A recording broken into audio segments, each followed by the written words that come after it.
किसने बढ़ाया था अपना करंट? जल्दी से सोच के बताओ, किसमें बहता है करंट? कंडक्टर कौन से मटेरियल का बना हुआ होगा? मेटल का। तो मेटल में से करंट जब फ्लो करता था, कैसे फ्लो करता था मेटालिक में से, मेटल में से कोई भी करंट? तुमने ये पढ़ रखी होगी मेटालिक कंडक्टर्स। और हम कौन से कंडक्टर्स की बात करेंगे? Electrolytic conductors. फर्क समझेंगे दोनों कंडक्टर्स में कि what is the difference between metallic and electrolytic conductors. तुमने मेटालिक कंडक्टर्स में बेटा ये पढ़ा हुआ है कि मेटालिक कंडक्टर एक वायर है, ठीक है, इसमें से क्या फ्लो करते हैं? इलेक्ट्रॉन्स। तो क्या जनरेट होता है? करंट। डन। सेकेंडली इधर की अगर मैं बात करूं इलेक्ट्रोलिटिक कंडक्टर में कौन फ्लो करता है करंट जनरेट कराने के लिए? आयंस। तो फ्लो आयंस बनाते हैं करंट। यस। यहाँ तक कोई डाउट? ठीक। हम कहते हैं कि जो क्या होता है कि इनमें एक एटम्स होते हैं, इन एटम्स में से जब इलेक्ट्रॉन एस्केप आउट हो जाता है और वो फ्लो करना शुरू कर देता है, करंट जनरेट हो जाता है। तो जो लेफ्ट आउट चीज होती है, तुम्हें कर्नल पता है क्या होता है? जो लेफ्ट आउट चीज है, जो पॉजिटिवली चार्ज चीज रह जाती है, वो बाकी इलेक्ट्रॉन्स को क्या प्रोवाइड करती है? रुकावट। वो बाकी इलेक्ट्रॉन्स को फ्लो करने से क्या करती है? रोकती है। क्या हुआ?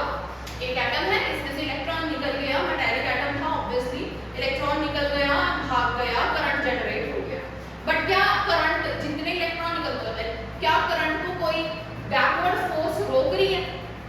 क्या बोलते हैं उस चीज को? रेजिस्टेंस, है ना? वो रेजिस्टेंस कौन पैदा करता है? जो नीचे एटम रह गए, पॉजिटिव चार्ज एटम्स रह गए, वो प्रोड्यूस कर रहे हैं रेजिस्टेंस। बोलो। तो इसमें क्या होती है? रेजिस्टेंस होती है। अब सेम तरीके से इसमें जो रेजिस्टेंस होती है वो कर्नल्स की वजह से आती है, इसमें जो रेजिस्टेंस आती है वो किसकी वजह से आती होगी? वो वर्ड क्या है?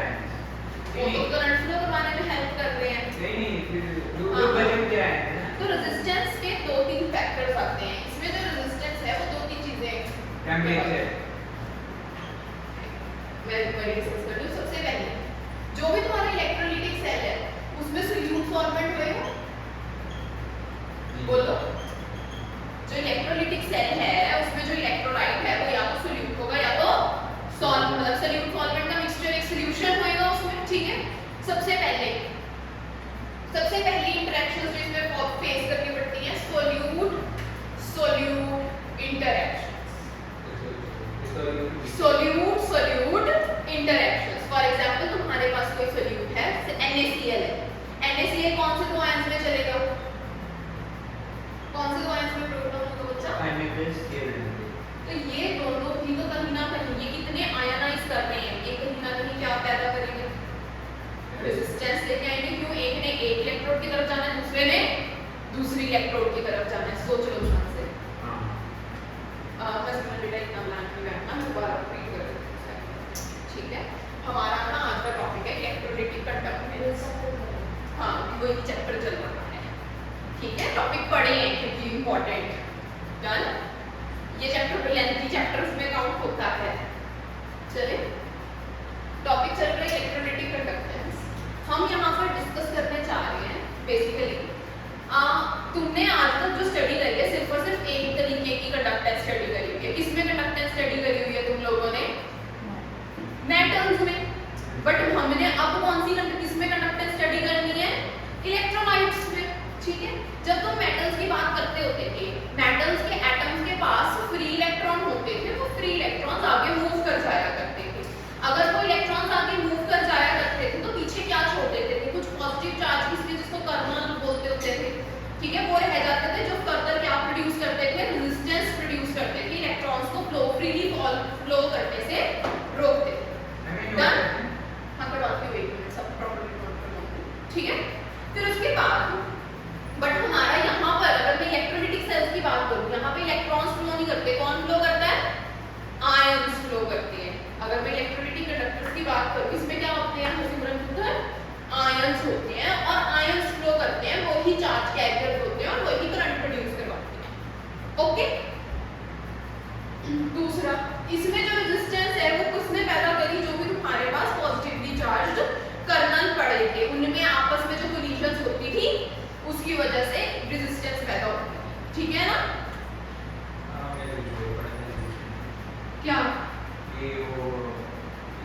को राइड कर देते हैं किसके साथ? एक दूसरे के साथ electron electrons collide with these kernels to like flow of current stop हो गया इसकी वजह से, ठीक है ना, और फ्लो ऑफ करंट स्टॉप हो गया तो चल गया काम आगे, डन। तो रेजिस्टेंस पैदा हो गया। अब इलेक्ट्रोलिटिक सेल में रेजिस्टेंस कौन पैदा करवाएगा? इलेक्ट्रोलिटिक सेल में इलेक्ट्रोलिटिक सॉल्यूशन वही पैदा करवाएगा रेजिस्टेंस भी, क्योंकि आयंस वही दे रहे हैं, डन। अब जो भी तुम्हारा सॉल्यूशन होता है उसके पास दो पार्ट होते हैं, एक सॉल्यूट और एक सॉल्वेंट। अब तुम्हारा सॉल्यूट किस टाइप का है वो भी अफेक्ट करेगा तुम्हारी रेजिस्टेंस पे। सपोज क्यों, अब कोई सॉल्यूट था, सपोज NaCl है मेरा सॉल्यूट, ठीक है। अब Na पॉजिटिव आयन की तरफ मूव करना चाहेगा नेगेटिव चार्ज की तरफ, और नेगेटिव आयन किसकी तरफ मूव करना चाहेगा? पॉजिटिव चार्ज की तरफ। तो ये दोनों एक दूसरे में कोलिजन्स कर सकते हैं आपस में मूव करते हुए, तो रेजिस्टेंस पैदा हो सकती है। हाँ हो सकती है मैम, बिल्कुल हो सकती है। तो एक रेजिस्टेंस का कारण ये बना, डन। दूसरा रेजिस्टेंस का कारण solute solvent interaction, solute solvent interaction. अब इस सोल्यूट सॉल्वेंट इंटरेक्शन का मतलब समझिए। अब मैंने क्या किया इसमें, सॉल्वेंट लेटर सपोज मैंने पानी ले लिया। अब पानी में क्या, पानी कैसा दिखता है बेटा? ट्रांसपेरेंट दिखता है डायग्राम में कैसा दिखता है? इसके ऊपर partial negative partial positive charge होता है।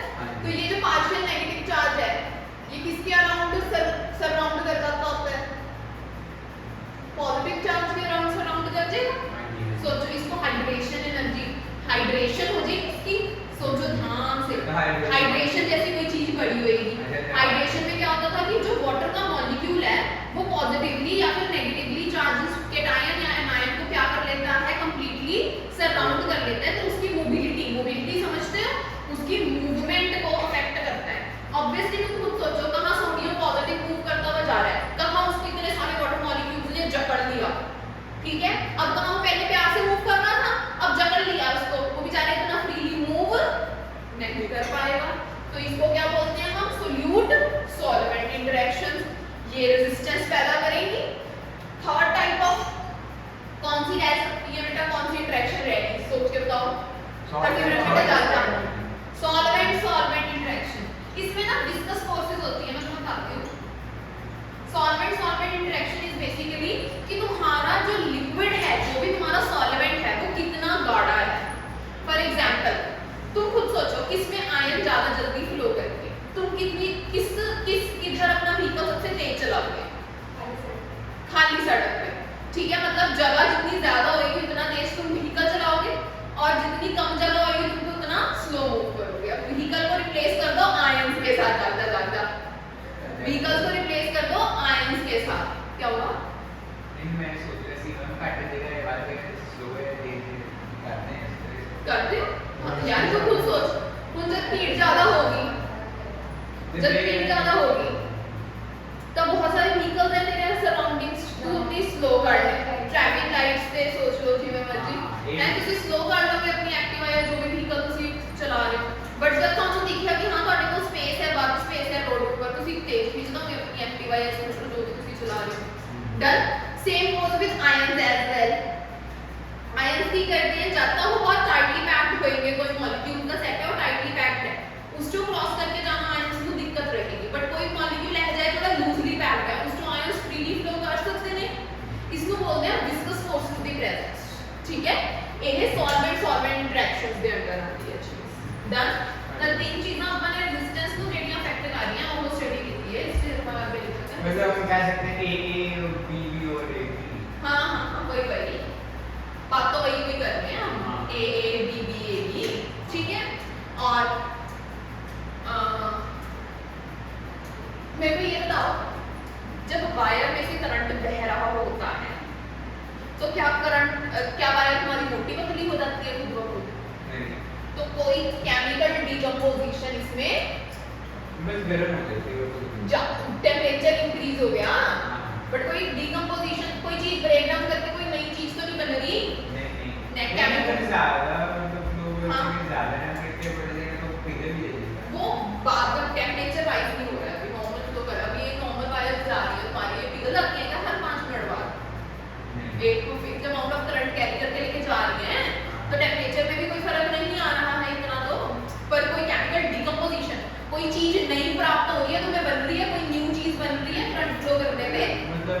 तो फिंगर अगर कहीं फिंगर देगी तो फिर से कॉन्ट्रैक्ट होकर कोई नहीं तो वही बन जाएगी, बोलो यहाँ पे कोई दिक्कत।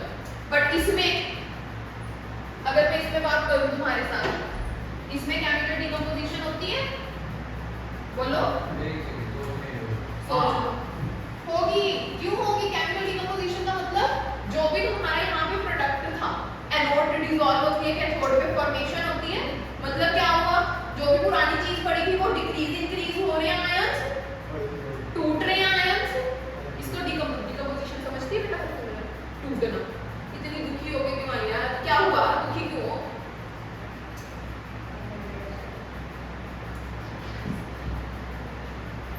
चले आगे, तो केमिकल डिकम्पोजिशन वाला पॉइंट क्लियर है। नेक्स्ट अब आदित्य का पॉइंट आते हैं टेम्परेचर के साथ वाला। ये डिस्कस करने जा रहे हैं टेम्परेचर के इंक्रीज नाल, जिਵੇਂ जिਵੇਂ टेम्परेचर ਵਧਦਾ है रेजिस्टेंस बात नहीं है कंडक्टेंस काट दी वेरी डन। व्हाट इज इससे उठाएगा मतलब टेम्परेचर पे मैं बताऊंगी रेजिस्टेंस घटेगी कंडक्टेंस बढ़ेगी क्यों। नहीं मैं डालना नहीं मैं सोच दो देखो अपनी केमिस्ट्री हाँ जब ज़्यादा टेम्परेचर नाल वो आयंस जल्दी डिसोसिएट होंगे। वेरी गुड, आयंस जल्दी डिसोसिएट होंगे, जेडी केमिकल बॉन्ड फॉर्मेशन है वो जल्दी टूटेगी ते जल्दी थोड़े आयंस फ्लो करेंगे, एनर्जी गेन करके एक्साइट हो जाएंगे। In short that's why resistance घट जाएगी, कंडक्टेंस इंक्रीज हो जाएगी। इत्थे तक किसी को भी थोड़े जो कोई डाउट मेटालिक ते इलेक्ट्रोलाइटिक कंडक्टेंस ਨੂੰ डिस्कस लिख सकते हो। मेटालिक ते मेटालिक कंडक्टर्स ते इलेक्ट्रोलाइटिक कंडक्टर्स। ये सारा कुछ नहीं हाँ मैं दस मैं सेंटेंस फॉर्मेशन करवा देती हूँ। अच्छा मतलब डिफरेंट को ये बनाइए चार्ट भी बना दो ना, सही रहेगा। कैसे सब तो पहला point current flows metallic conductors, current flows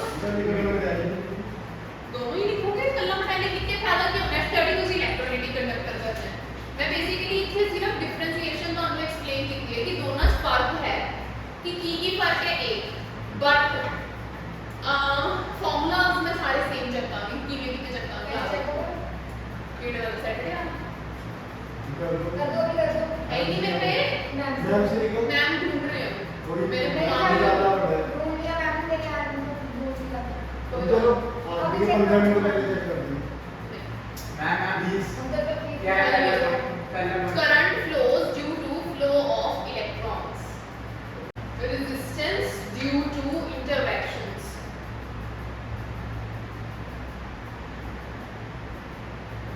resistance due to interactions. Number one solute interaction. हाँ वो इसमें ही है हाँ 3 तरीके के इंटरेक्शन बताओ ना, कौन कौन से 3 तरीके के इंटरेक्शन है?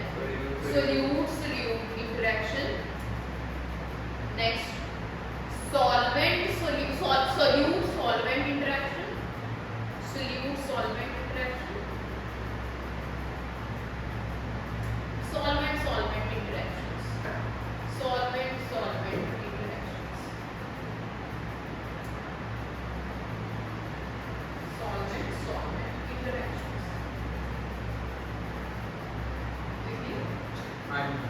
नेक्स्ट पॉइंट लिखेंगे third, no chemical decomposition, no chemical no chemical decomposition of substances takes place by passing current, no chemical decomposition of substances takes place by passing current, takes place by passing current।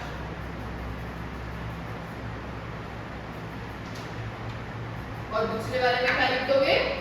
Chemical decomposition of substance takes place on passing current. takes place yeah on passing current।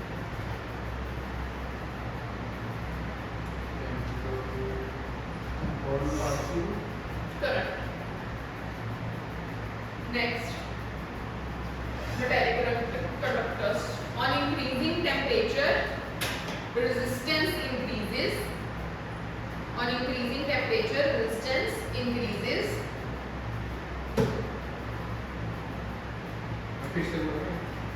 increasing temperature resistance increases. दूसरे वाले में on increasing temperature resistance decreases.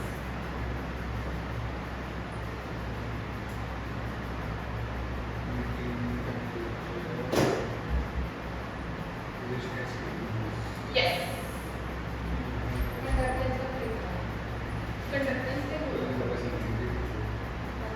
अच्छा ये conductance को कोई बात हमने आगे ना डेप्थ में डिस्कस करते तो भी अभी सिर्फ बेसिक सी इंफॉर्मेशन डिस्कस करी है हमने कंडक्टेंस और रेजिस्टेंस और इलेक्ट्रोलाइटिक और मेटालिक कंडक्टर्स के बीच में फर्क डिस्कस किया है कि फर्क क्या है दोनों में हम तुम मतलब कह सकते थे कि मैम फिजिक्स में हम कर तो लिया रेजिस्टेंस या कंडक्टेंस केमिस्ट्री में दोबारा क्यों कर रहे हैं है ना क्या हो बेटा लिखवा वाली लिखवा सही है तभी भी नहीं कर रही पक्का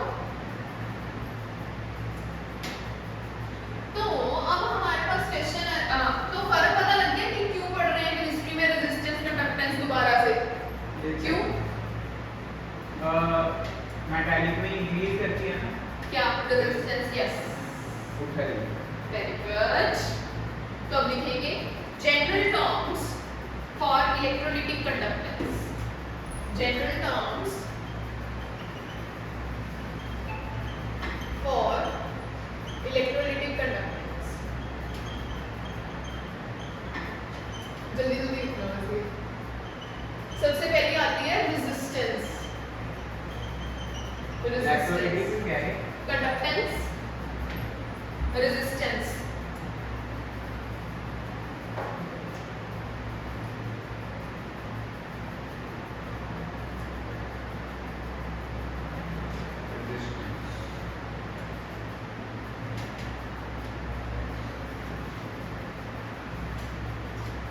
डन रेजिस्टेंस में लिखेंगे रेजिस्टेंस रिप्रेजेंट क्या करती है रिप्रेजेंटेड बाय यूनिट आर ऐसा यूनिट क्या होते हैं रेजिस्टेंस के ओम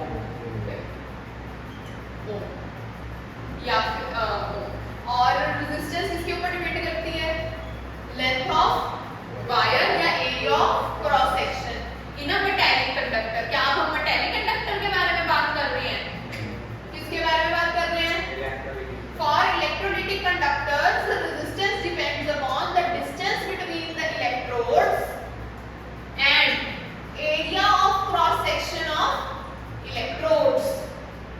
I repeat. जी, ये मैं इसका फॉर्मूला लिखूंगा ना.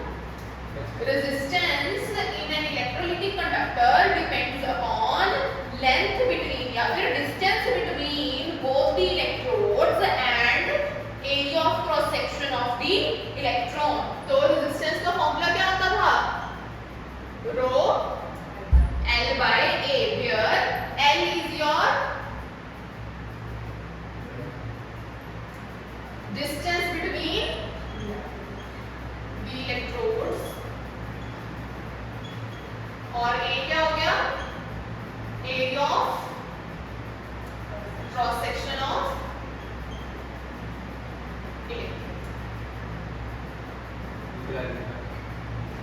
डन हाँ सेकंड में ये भी सेकंड स्पेसिफिक रेजिस्टेंस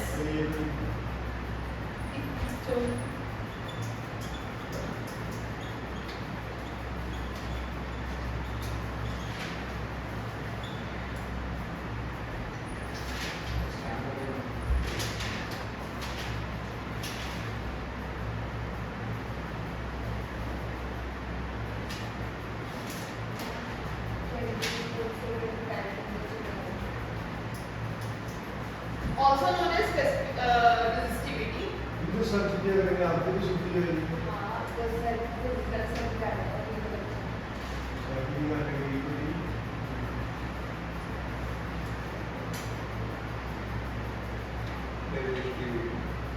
Resistivity.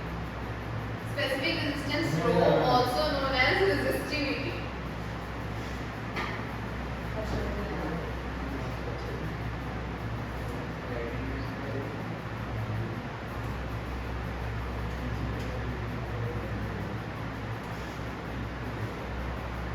इसका सही यूनिट क्या होता है?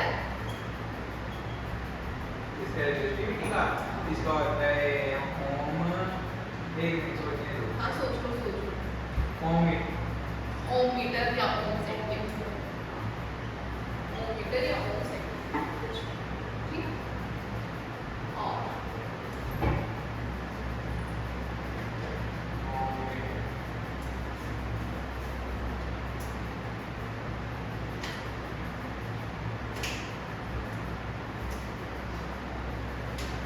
डन। फॉर्मूला सेम ही है बेटा, फॉर्मूला एक ही है हमारे में ना, यही फॉर्मूला इसका भी, यही फॉर्मूला उसका भी, ठीक है। Rho should be equal to R into L.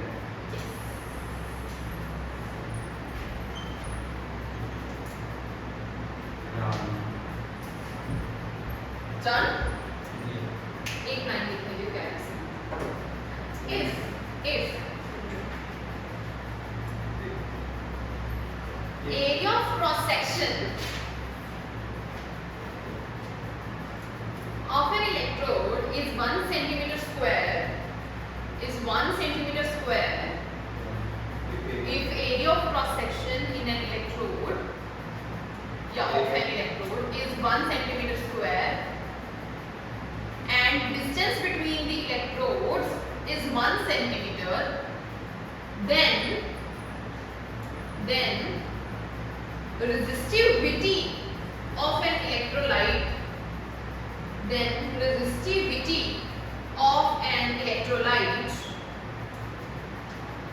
Electrode is 1 centimeter. yeah, then resistivity of an electrolyte will be equal to its resistance,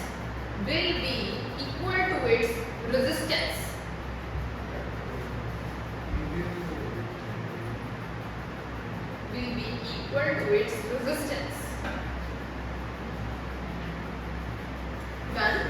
या और ये zero time क्या चाहिए 1/100 of resistance निकलेगी 1/100 why क्योंकि ऐसा ही तो हम मीटर में लेते हैं बेटे मैंने पूरा सेंटीमीटर में लियो, या दोनों मीटर में लो या दोनों सेंटीमीटर में लिए, सेंटीमीटर से सेंटीमीटर कैंसिल हो जाएगा। हाँ फिर 1 सेंटीमीटर बच गया तो उसके टाइम वेस्ट सेंटीमीटर कौन सा बच गया, सेंटीमीटर में तो यूनिट लिख दिया अपने, होम सेंटीमीटर यूनिट वही बना दूंगी। सेकंड डेफिनेशन लिखेंगे, द रेजिस्टेंस ऑफ, रेजिस्टिविटी की डेफिनेशन है, the resistance of 1 centimeter cube, the resistance offered by क्या of 1 centimeter cube of electrolytic solution, of 1 centimeter cube of electrolytic solution। Ma'am आपको कैसे पता, पूछो।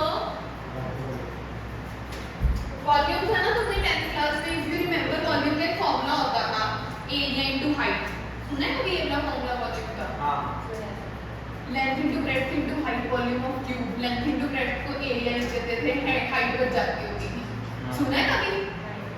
तो फिर area of cross section into height की जगह पे मैंने क्या लिख दिया, length between the electrodes, volume आ जाएगी। एरिया ऑफ क्रॉस सेक्शन कितना है मेरे पास,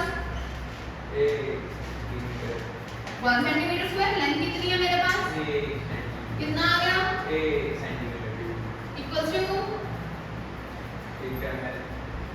वॉल्यूम, बोलो। इस तरह पता लग गया। तो यही सेम चीज मैं इसलिए बोली थी कि मेरा current area of cross section 1 centimetre square, length कितनी होनी चाहिए 1 सेंटीमीटर, उस टाइम पे जेडी की रेजिस्टेंस ऑफर होएगी वो रेजिस्टिविटी ये तो वॉल्यूम के हिसाब से क्वेश्चन थे। रेजिस्टेंस मैंने दो चीजों में बात करी, कौन सी दो चीजों में बात करी है, ध्यान से सुनो। पहले मैंने बात करी कि अगर तुम्हारा एरिया ऑफ क्रॉस सेक्शन और लेंथ 1 सेंटीमीटर स्क्वायर और 1 सेंटीमीटर है, उस टाइम पे जो रेजिस्टेंस ऑफर होगी उसको हम क्या बोल देंगे, रेजिस्टिविटी। दूसरा मैंने कहा कि एरिया और लेंथ को छोड़ दो, वॉल्यूम के साथ कंपैरिजन करके लिखती हूं, ठीक है। तो मैंने क्या बोल दिया, अगर मेरे पास 1 ml वॉल्यूम है या 1 सेंटीमीटर क्यूब वॉल्यूम है, उस टाइम पे जो रेजिस्टेंस बनेगी उसको मैं क्या बोलूंगी, रेजिस्टिविटी। एक बारी एरिया और लेंथ को सेपरेट करके लिखवाई है डेफिनेशन, दूसरी डेफिनेशन कर ली वॉल्यूम के साथ लिखवाई है। ओके, तो टोटल तुमने 2 डेफिनेशंस लिखी हैं इसमें। ओके, देन मूव ऑन कर जाओ। क्या हो गया? कितने होगी डेफिनेशंस? 2। तीसरी लिखेंगे कंडक्टेंस। कंडक्टेंस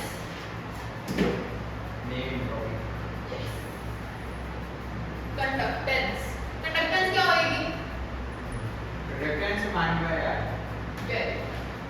कंडक्टेंस क्या होगी? 1/r। रिप्रेजेंट किससे करोगे? c से। यूनिट क्या होएगा? मोह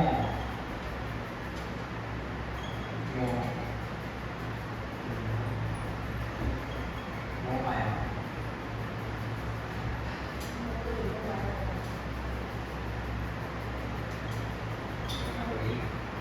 बस मोह में वर्षते साइमंस सीमियन सीरियस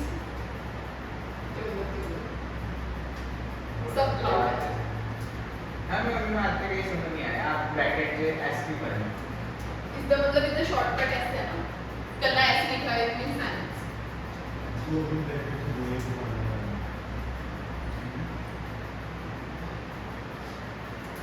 चलिए आगे। ये हो गया c = 1/r बता दिया।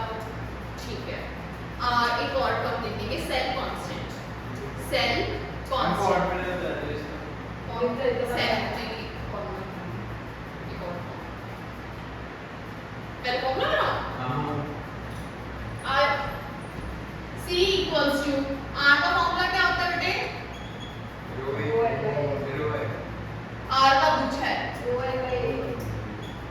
डन। इसको देखना बेटा और कैसे लिख सकती हूँ, बोलो। हाँ ये 1/ρ को क्या बोलते हैं? ये सिग्मा कापा। का फिजिक्स है का हाँ फिजिक्स सिग्मा, क्योंकि मेटालिक कंडक्टेंस के लिए इलेक्ट्रोलाइटिक एयर वर्क आ गया, कापा बोलना है। एक ही होती है ताड़ी कंडक्टिविटी की होती है कापा लिख रहे हैं के वर्ग। कापा कई है हम थोड़े से स्टाइलिश पर हाँ बस स्टाइलिश के। कापा इज कंडक्टिविटी। तो ये फॉर्मूला क्या तैयार हो गया? चलो जो तुम्हें ठीक लगे। इस के को एक्रोबैट्स कहते हैं। He is an athlete, Olympics का प्लेयर, चैंपियन प्लेयर रहा। नाम ले रहे ना तुम फ्रेश लिख रहे हो इंक्लूजन्स बने हुए हैं, पर कम है एक्सप्लेन तो मैं फिर बाकी तुम्हारी मर्जी है, तुम नहीं लेते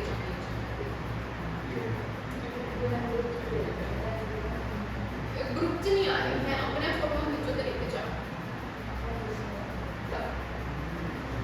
सीधा फॉर्मूला लिख दो कापा a/l। नेक्स्ट हेडिंग बनाएंगे फिर नाल की नाल कंडक्टिविटी। उसमें मेरी हेडिंग स्ट्रांग है। कंडक्टिविटी उनकी कोई और 5-6 बस इनका रिलेशनशिप 5-6 टोटल 8 है। करते भी नहीं ये तो सिर्फ 6 ठीक है भैया। नहीं, इसके भाई का है conductivity. Conductivity is represented by kappa kappa. Formula क्या बन जाएगा कापा का? कापा CL/A। बोलो, हाँ लिख लो फिर। और क्या लिख सकते हो? C को मैं 1/r पुट कर सकती हूँ, यस है ना? अब L/A को क्या बोलते हैं?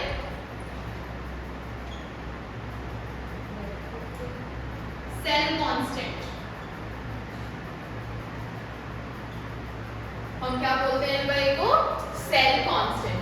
इससे मेरे पास कापा की जो नई इंफॉर्मेशन आती है वो क्या आती है? Conductance into cell constant is gives conductivity. ना हाँ जी। कापा की कापा की यूनिट देखो क्या होनी चाहिए?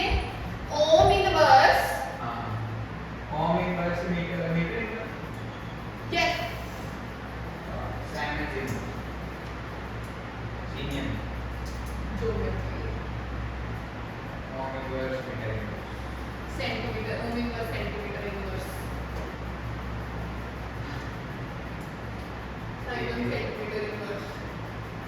तीसरा लिखना है ये cell constant L by A cell constant क्या होता है हर्षवर्धन ठीक नहीं लग रहा जाने में रे बहुत बार पाया कभी पीछे है मेरे बीच में कहते तो पीछे से क्या कंडक्टिविटी की डेफिनेशन लिखो बहुत इंपॉर्टेंट डेफिनेशन है बहुत मोस्ट वाइडली आस्क्ड डेफिनेशन पहले कंडक्टिविटी डेफिनेशन में भी सेल कांस्टेंट लिखना सेल कांस्टेंट तो साफ ही है अच्छा ठीक है तो कंडक्टिविटी डेफिनेशन लिखो ज्यादा इंपॉर्टेंट है अच्छा दोस्तों conductivity of a solution is defined as conductance due to conductivity हाँ ये हेडिंग नहीं होगी जैसे ये लिख दिया ना तो बीच में लिख दिया खत्म है कंडक्टिविटी की डेफिनेशन लिखो कंडक्टिविटी और सॉल्यूशन तभी तो ये पहले लिखवाना चाहती थी कब से मैं सेल कांस्टेंट पहले इसलिए बताना चाहती थी डेरिवेशन से पहले सेल कांस्टेंट इसलिए बताना चाहती थी तो लिख दे भाई लिख दे देश में बेचारा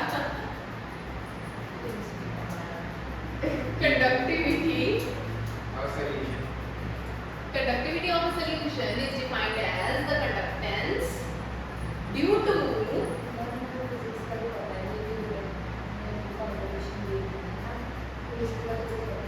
कैसे मतलब इन्वेंटेड ये डाल्टन से शुरू हुई थी बच्चे डाल्टन ब्राउन स्टिल लेवल हाँ तुझे अपना देखो देखो हिस्ट्री वैसी लगती होती है ये सारे जो हैं जो तुमने प्लस वन में पढ़े हैं ना मेजर साइंटिस्ट उन्होंने स्टार्ट कर दिए conductivity of a solution is defined as conductance due to all the ions present in 1 centimeter cube of electrolytic solution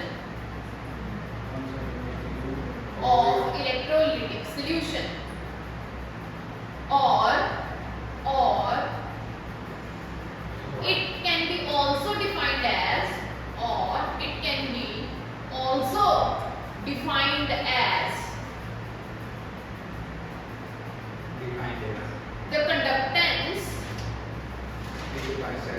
the conductance of a solution of 1 centimeter length and 1 centimeter length and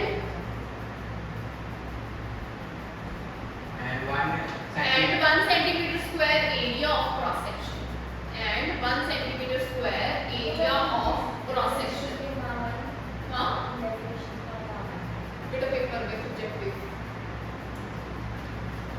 और ये बहुत पूछी जाने वाली definition है conductivity की conductance की formula इनका what is the difference between मतलब ये क्वेश्चन है व्हाट इज कंडक्टिविटी यस ये क्वेश्चन आएगा उसके नीचे उनका न्यूमेरिकल का होगा बड़ा प्यारा सा फैक्टर्स अफेक्टिंग कंडक्टिविटी ये तो बड़े अच्छा क्यों लेंथ बड़े? एरिया वगैरह ठीक है लेंथ एरिया कंसंट्रेशन क्यों 1 सेंटीमीटर क्यूब 1 सेंटीमीटर क्यूब कर नहीं रहे हो वॉल्यूम नहीं बोलते उसको कंसंट्रेशन बोलते ठीक है चलो आगे साथ में 3 नंबर का क्वेश्चन आ जाता है चलो फिर कहाँ चले मोलर कंडक्टिविटी पे लिखो मोलर कंडक्टिविटी नहीं है 3 4 5 हो गए 6 हाँ हां मैं तेरे कॉर्नर्स को पे हाँ फिर मैंने तो मना किया कल का वो ये तो आज की आज में सिर्फ आज की क्लास की बात करेंगे क्या बोलते हैं मोलर कंडक्टिविटी इसके बाद ये तो हो गए मोलर कंडक्टिविटी कैसे करो क्या पता स्टोरी सुनो हां मैं सुना था नहीं एक मिनट पहले मेरी स्टोरी सुन फिर तू बताइए हुआ क्या था कि मेरे जो कंडक्टिविटी है जो कंडक्टेंस है कंसंट्रेशन के साथ वेरी कर जाती है अब किसी का सॉल्यूशन था 20 मोलर का किसी का सॉल्यूशन था 2 मोलर का दोनों की कंडक्टेंस क्या आएगी अलग अलग क्यों क्योंकि दोनों के 1 सेंटीमीटर क्यूब में डिफरेंट नंबर ऑफ आयंस थे जो 20 सेंटीमीटर जो 20 मोलर सोल्यूशन था जिसके पास, उसके 1 सेंटीमीटर क्यूब में ज्यादा आयंस थे, जिसके पास 2 मोलर सोल्यूशन था उसके पास 1 सेंटीमीटर क्यूब में कम आयंस थे, उसकी वजह से तुम्हारी कंडक्टेंस क्या करेगी, अफेक्ट करेगी। ठीक है जी। तो अब कहते हैं कि हम ना ये वाला पंगा हटाते हैं 1 सेंटीमीटर क्यूब वाला। हम क्या करते हैं, हम डिफाइन करते हैं मोलर कंडक्टेंस को। अगर तुम्हारे पास कोई भी इलेक्ट्रोलाइटिक सॉल्यूशन है ना, तुम क्या करो, तुम अगर उसकी कंडक्टेंस निकालना चाहते हो तो कितने मोल्स के लिए निकाल लो, 1 मोल के लिए। कि किसी भी वॉल्यूम में कितने मोल्स हुए, 1 मोल, तो उसको हम क्या बोल देंगे, मोलर कंडक्टेंस। किसके लिए निकाल रहे हो कंडक्टेंस अब, 1 मोल के लिए, उसको क्या बोलोगे, मोलर कंडक्टेंस। यहां तक कोई डाउट? डेफिनेशन लिखो इसकी, conductance due to, conductance due to, conductance due to all the ions of that volume of electrolyte conductance due to all the ions of that volume of electrolyte which contains that volume of electrolyte which contains 1 mole electrolyte which contains 1 mole of electrolyte which contains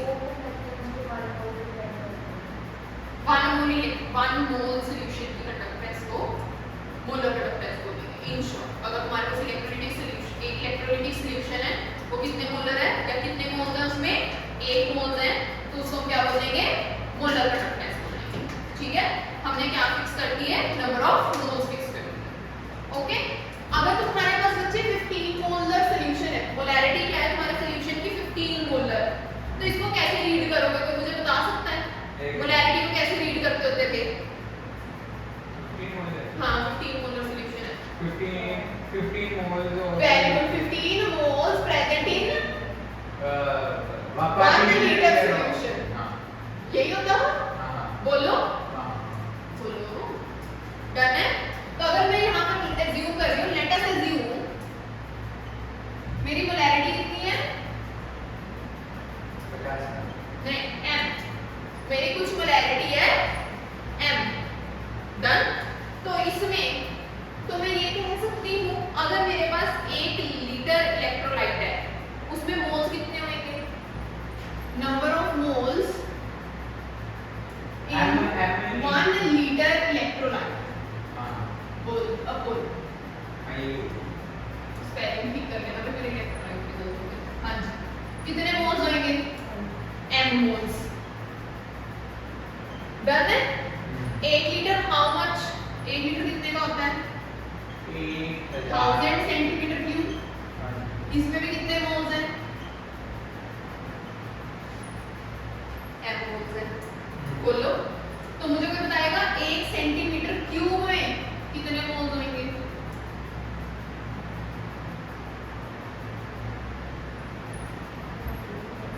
हाँ, very good, किसी की तो math ठीक है तुम में से। क्या 1000 सेंटीमीटर क्यूब में अगर m मोल्स है, तो 1 सेंटीमीटर क्यूब में कितने मोल होंगे, इतना स्लो रिस्पांस ना मैं सोच की सोच रहे हैं मानी। हाँ, अच्छा तूने बताया था इसको, ठीक है ठीक है ठीक है, डन। तो अच्छा, अभी हमने एक डेफिनेशन पढ़ी है, कंडक्टेंस ऑफ, नहीं है, हाँ, 1 सेंटीमीटर क्यूब सॉल्यूशन को क्या बोलते हैं, 1 सेंटीमीटर क्यूब को volume into conductance of 1 centimetre cube solution को क्या बोलते हैं, कंडक्टिविटी। वेरी गुड, पापा हां, बोलो, यहाँ पर कोई डाउट, जी जी, डन। चलो, 1 सेंटीमीटर क्यूब सॉल्यूशन मतलब कितने मोल्स, या 1 सेंटीमीटर क्यूब सॉल्यूशन की जगह मोल्स में कन्वर्ट कर दो, हां भाई, तो इसकी भी कंडक्टिविटी कितनी होगी, डन। चलो, तो 1 मोल के लिए कितनी होगी,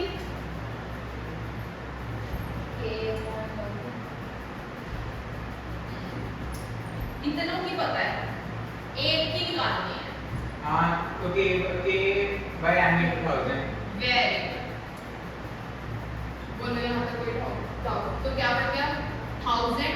तो मेरे पास अब एक नया फॉर्मूला आ गया है, बेटा ये साइड रब कर दूं, तो मेरे पास एक नया फॉर्मूला आ गया है, दैट इज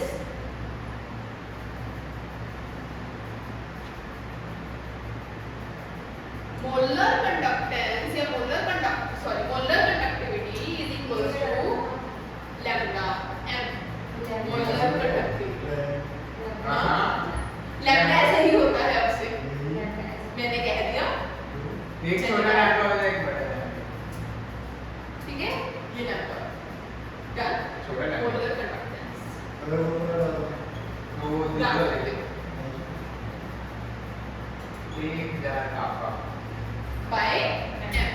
ये फॉर्मूला तुम्हारा यूज होना है मोस्ट ऑफ द क्वेश्चंस, सो इस फॉर्मूला को रखा होना है। अगर एक मोल भी इतनी है तो 15 मोल की 15 स्प्रेड डिवाइड। तो तुम्हें क्या कह रही है, लाइक तुम्हारा सब चल रहा है, आगे मूव ऑन कर रहे हैं हम। केड़ा बस ऐसा यूनिट क्या होएगा इसका? काफा जैसे कि ओम पर ओम नहीं साइन कर पर ओम पर मीटर सी ना द मोलैरिटी जो होती है क्या होती है मोल पर लीटर। हाँ मोल पर लीटर। तो ये हो जाएगी लीटर तो लगा नहीं सकते, तो क्या लगानी पड़ेगी? मोल पर सेंटीमीटर क्यूब। हाँ। देख लीटर को क्यूब कन्वर्ट किया था मैंने, ठीक है, अभी मैं हो गया भाई। कापा की क्या होती है? साइमन सेंटीमीटर इनवर्स, हाँ मोल पर सेंटीमीटर क्यूब अलग आ गई, तो क्या बन गया यूनिट? साइमन सेंटीमीटर इनवर्स, नहीं Simon centimetre square mole inverse. हाँ बोल बड़ी कॉम्प्लेक्स है। तो क्या कर सकते हैं? ये नहीं बन रही है, मेरा कोई हाथ नहीं है बेटा। तो स्वाप कोई बस नहीं ना ना ना छोटी को और फॉर्मूला लिखाना है, कल लिखाना इक्विवेलेंट कंडक्टेंस। इक्विवेलेंट कंडक्टेंस मैंने क्या नहीं कहा मैंने आपसे क्या सीखा या फिर इक्विवेलेंट कंडक्टिविटी। इक्विवेलेंट कंडक्टिविटी, क्या लिखना है? Equivalent conductivity. अभी मोलर कंडक्टिविटी लिख दिया, equivalent conductivity. It is the conductance, definition, it is the conductance due to equivalent conductivity. It is the conductance due to all the ions present in that volume of solution.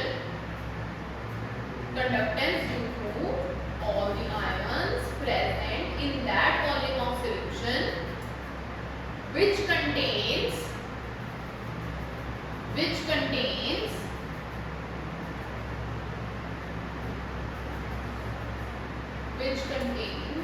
1 gram equivalent of electrolyte, which contains 1 gram equivalent of electrolyte. तो इसके फिर इसके according तो वो वहाँ पे normality आ जाएगी। See, मैंने क्या मैंने भी नॉर्मैलिटी डाली है। अच्छा अच्छा मोलैरिटी की जगह क्या डाल दी? नॉर्मैलिटी। ज़्यादा करके बस अब एक relationship between molar conductivity and equivalent conductivity. ये नोट तो कर लिया था ना? ये नोट कर ली थी right? Relationship between molar conductivity and equivalent conductivity. आती है बस तो हो यार हो गया इधर से। ये तुम्हारा किसका फॉर्मूला है? इक्विवेलेंट कंडक्टिविटी का। हाँ नॉर्मैलिटी को क्या लिख सकती हूँ? देखो molarity into n factor very good, molarity into n factor लिख सकती हूँ। ये 1000 कापा बाय m क्या होती है? मोलर कंडक्टिविटी तो molar conductance upon n factor को हम क्या कह सकते हैं? Equivalent conductance. n क्या होती है तुम्हारा? बेसिसिटी, एसिडिटी, है ना? या number of number of exchange of electrons.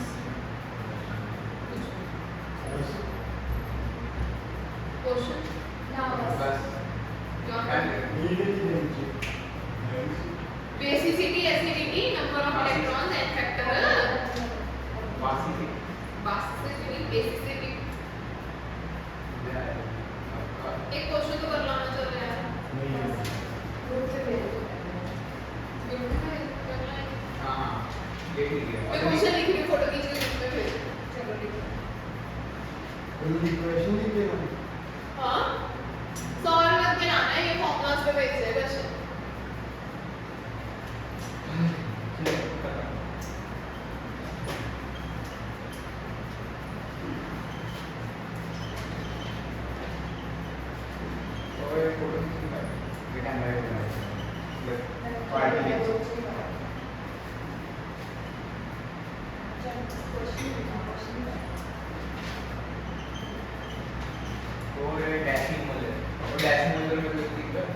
Zero नहीं हमने पूछो 0.1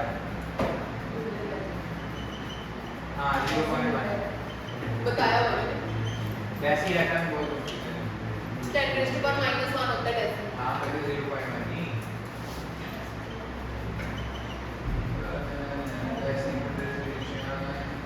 resistance of the electrolyte is 20 ohm. If the distance between at centimeter